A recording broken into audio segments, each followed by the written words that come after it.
sleet, or hail to drive the school bus because IPS never closed. Right. Everybody else would be closed but us. Absolutely. And we would be out on the road in buses that, oh, they got some decent buses now. But when we came up, we had some of the worst buses, but we still came to work because we had families to take care of. I was a single parent.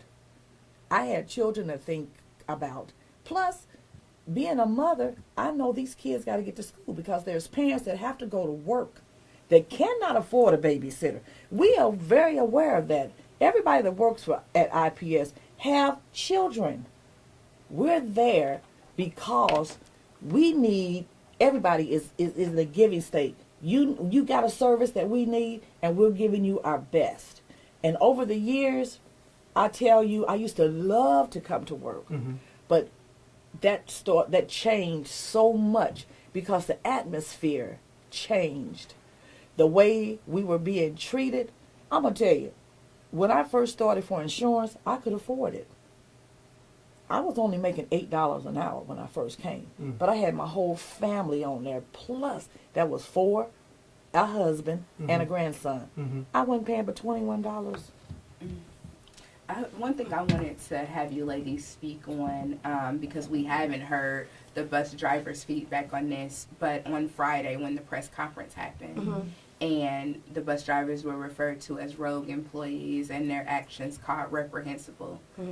What were the thoughts that was going through your mind when you heard that? The thoughts that went through my mind, it was very unprofessional. Definitely not a true definition of the drivers that transport the students to transport the students every day.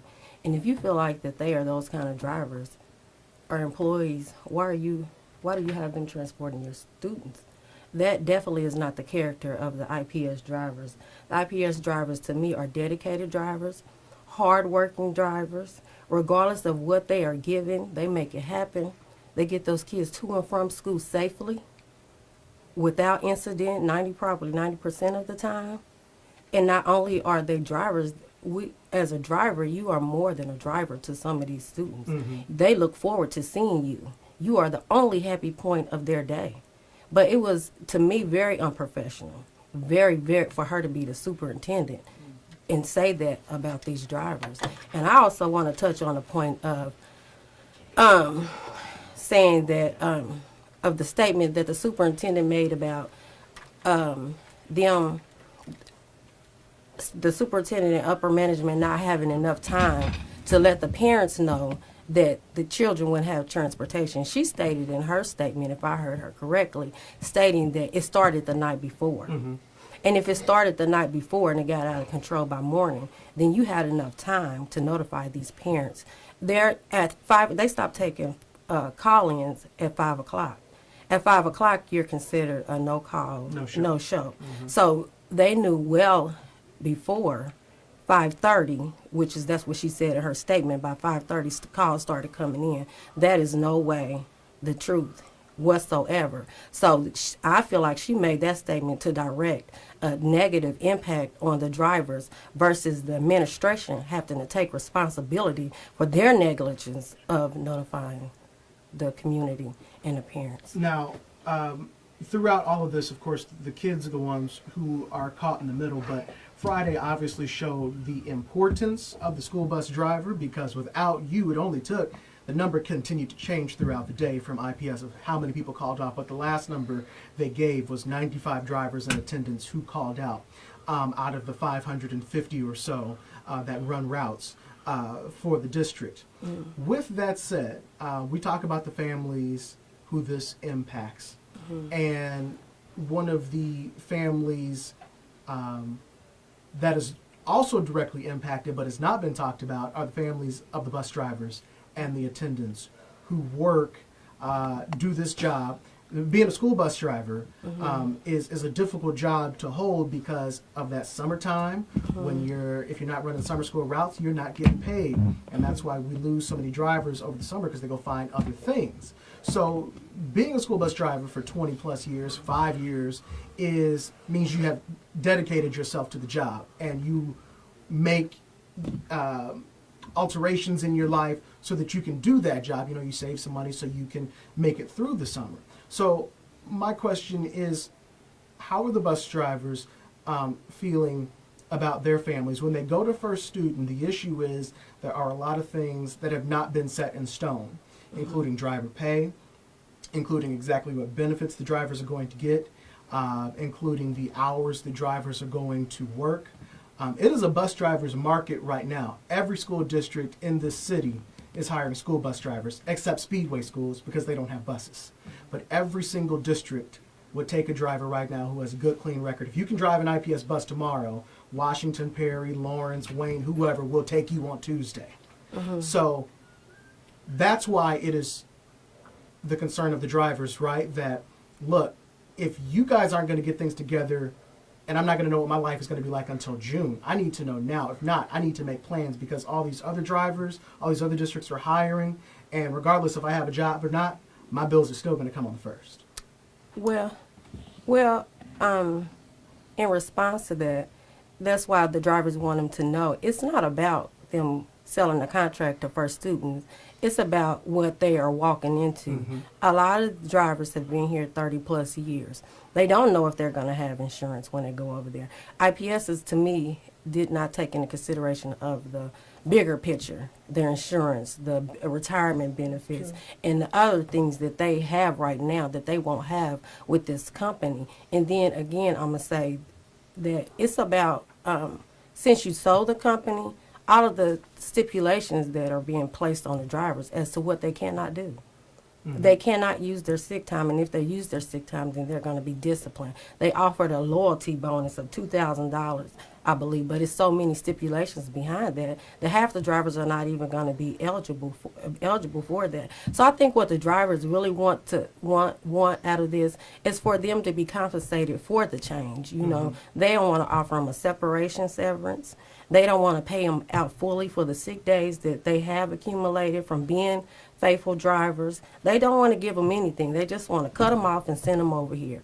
And some people, this is not a job. This is a career.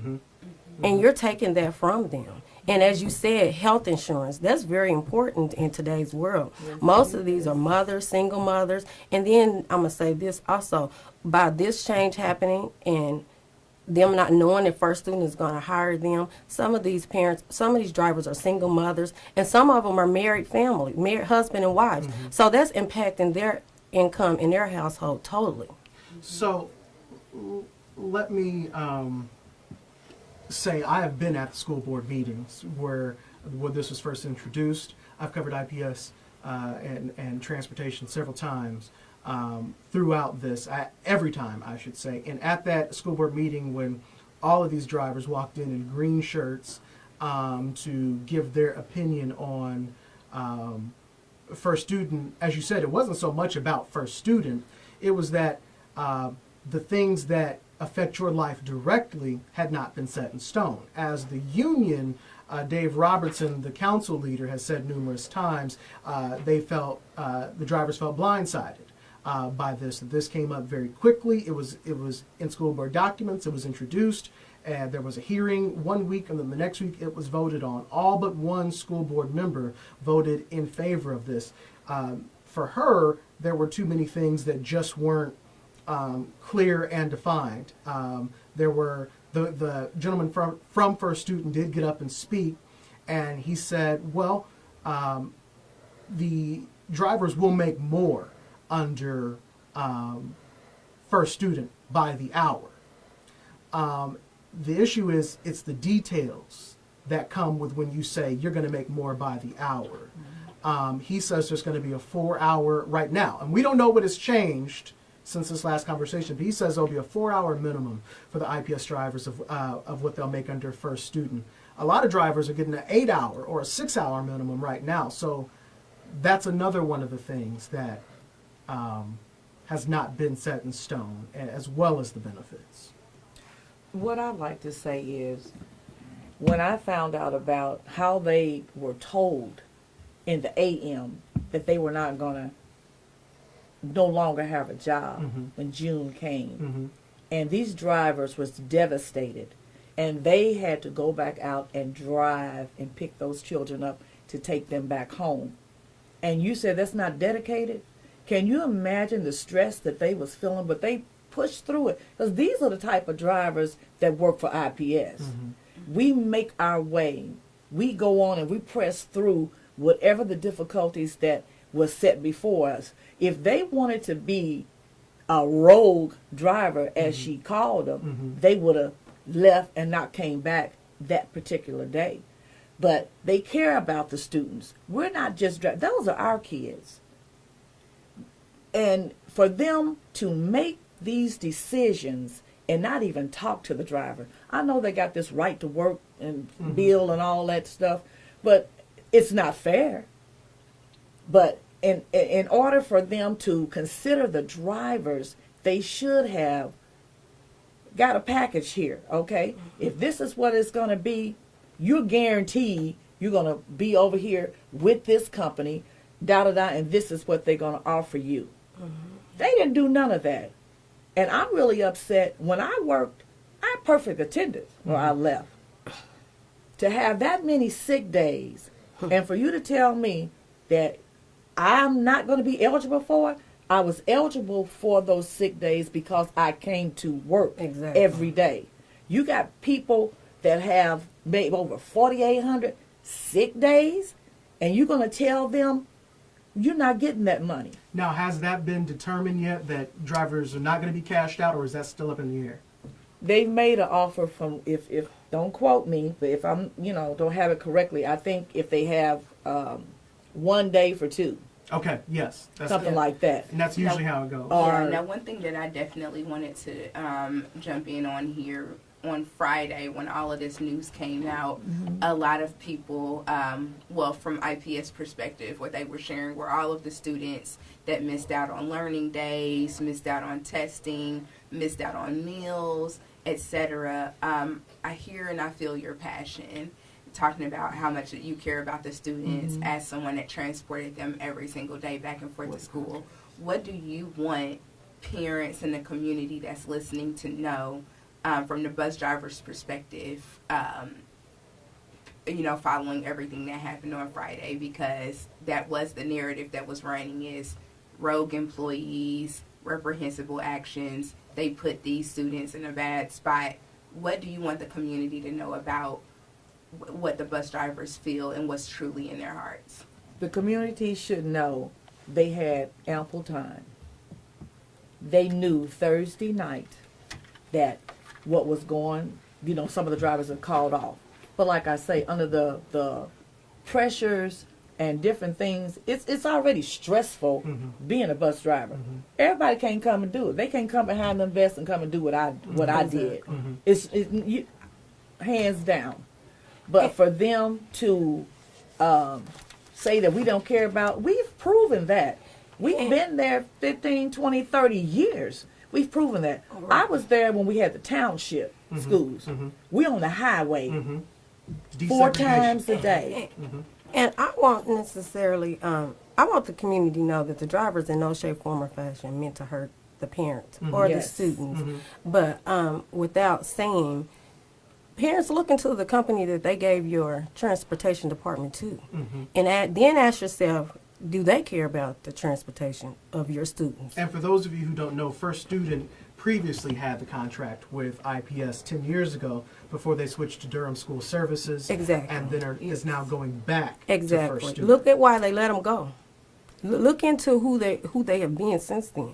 And then ask yourself as a parent, does IPS care about the transportation of your students, or are they just looking out for themselves? I get some say, but let me ask you this. What happened Friday?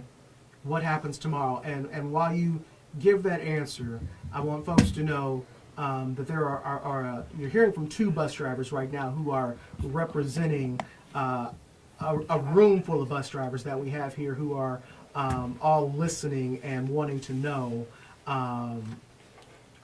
want you to know that what's going on with IPS. So there are a room full of bus drivers here. I'm curious to know from you guys listening, as we have just a few minutes left here in the show. It seems like a lot of the people, I think social media is is not always reality, but I look at all the comments that we had on Friday from this story, and it seems that the majority of the people out there who saw this story were in support of the bus drivers. We heard from parents who were obviously like, hey, look, my kid didn't go to school. I'm not happy about that. We heard from other parents who said, my kid didn't go to school, but you know what? I support my bus driver. Absolutely. I support my kid's bus driver. So in the last 5 minutes, you guys can call in 239-9696. I'd like to know what you guys think about the situation with the IPS bus drivers. But ladies, to you, as we take callers at 239-9696, what happened Friday? What happens tomorrow? Real quickly, it's to be determined. That's all that we can say, but I mean, it's to be determined. Is IPS going to continue to treat their drivers like that? Are they going to continue to not care about the well-being of the drivers and their families and how they're going to live? It's bigger. It's bigger than the kids not getting picked up going to school. Mm-hmm. And I feel like that's how IPS as administration is trying to get across to the community, that it's about the kids. It's bigger, way bigger than that. Way bigger than that. Okay, I threw out the phone number, and the line is now suddenly busy with everybody.